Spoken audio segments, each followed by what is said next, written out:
নমস্কার বন্ধুরা, আজকে আমরা আলোচনা করব বাংলার মাটিতে জন্ম নেওয়া এমন এক মহামানবের কথা।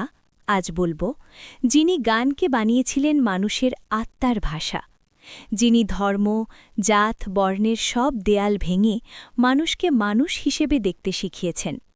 তিনি হলেন ফকির লালন শাহ, একজন দার্শনিক, সাধক, বাউল ও মানবতার কবি। লালন ফকির কোনো গ্রন্থ লেখেননি, তিনি লিখেছেন মানুষের হৃদয়ে। তার গান আজ শুধু বাংলাদেশ বা ভারতেই নয়, সারা বিশ্বে মানবতাবাদী দর্শনের প্রতীক হিসেবে পরিচিত। আজকের এই ভিডিওতে আমরা একসাথে শুনব লালন ফকিরের বিশ্ববিখ্যাত গানগুলো এবং জানব সেই গানগুলোর গভীর অর্থ ও দর্শন। লালন ফকিরের সবচেয়ে আলোচিত ও বিশ্ববিখ্যাত গানগুলোর মধ্যে প্রথমেই আসে সব লোকে কয় লালন কি জাত সংসারে। এই গানটি যেন পুরো সমাজ ব্যবস্থার মুখোমুখি দাঁড়ানো এক প্রশ্ন। মানুষ জন্মালেই সমাজ তাকে পরিচয় দিতে চায়, তুমি কে, কোন ধর্মের, কোন জাতের। কিন্তু লালন প্রশ্ন করেন, এই জাতের চেহারা কোথায়? মানুষের শরীর কেটে কি জাত দেখা যায়?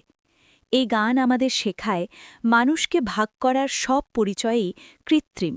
লালনের কাছে একমাত্র পরিচয় মানুষ। এই কারণেই এই গান আজও সাম্প্রদায়িকতার বিরুদ্ধে বিশ্বব্যাপী গাওয়া হয়। এরপর যে গানটি লালনের দর্শনকে বিশ্বদরবারে পৌঁছে দিয়েছে তা হল খাঁচার ভিতর অচিন পাখি কেমনে আসে যায়। এই গান শুনলে মনে হয় যেন লালন মানুষের শরীরকে খাঁচা আর আত্মাকে এক অচেনা পাখির সঙ্গে তুলনা করেছেন।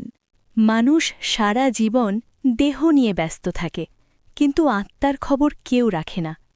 এই গান আমাদের মনে করিয়ে দেয়, এই শরীর চিরস্থায়ী নয়, আত্মা আসে, থাকে, আবার চলে যায়। এই গভীর ভাবনার কারণেই এই গান বিশ্বজুড়ে দার্শনিক ও গবেষকদের আগ্রহের কেন্দ্রবিন্দু। লালনের আরেকটি অমর সৃষ্টি মিলন হবে কতদিনে। অনেকে এটাকে প্রেমের গান ভাবেন, কিন্তু লালনের প্রেম মানে শুধু নারী পুরুষের প্রেম নয়। এখানে মিলন মানে নিজেকে চেনার সঙ্গে সত্যের মিলন, আত্মার সঙ্গে পরমাত্মার মিলন। এই গানটিতে লালন ব্যাকুল প্রশ্ন করেন, আমি কবে নিজেকে জানব? আমি কবে সত্যের মুখোমুখি হব? এই প্রশ্ন আজও মানুষকে ভাবায়। এই কারণেই গানটি যুগের পর যুগ ধরে জনপ্রিয়। এরপর আসে তিন পাগলের হলো মেলা, একটি ব্যতিক্রমী ও শক্তিশালী গান। লালন এখানে সমাজের চোখে যাদের পাগল বলা হয় তাদের কথাই বলেছেন। যারা প্রশ্ন করে, যারা ভণ্ডামি মানে না, যারা সত্যের পথে চলে, সমাজ তাদের পাগল বলে দূরে ঠেলে দেয়।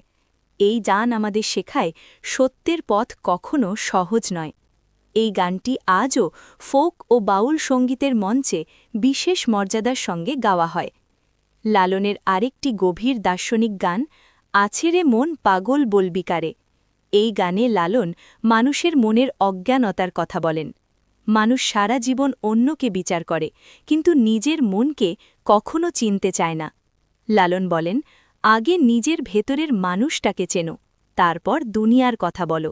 এই গান আত্মসমালোচনার এক অনন্য উদাহরণ। এই কয়টি গানই প্রমাণ করে লালন ফকির কেবল একজন গায়ক নন, তিনি একজন যুগজয়ী দার্শনিক।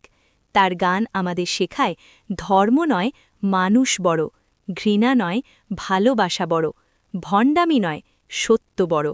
আজকের এই আধুনিক বিশ্বে, যেখানে মানুষে মানুষে বিভেদ বাড়ছে, সেখানে লালনের গান হয়ে উঠেছে শান্তি ও মানবতার আলো। লালন ফকির আজও বেঁচে আছেন, তার গানে, তার দর্শনে এবং মানুষের হৃদয়ে। আপনি যদি মানবতার গান ভালোবাসেন, যদি লালন ফকিরের দর্শন আপনার হৃদয় ছুঁয়ে যায়, তাহলে এই ভিডিওটি শেয়ার করুন এবং কমেন্টে লিখে জানান আপনার সবচেয়ে প্রিয় লালন গান কোনটি।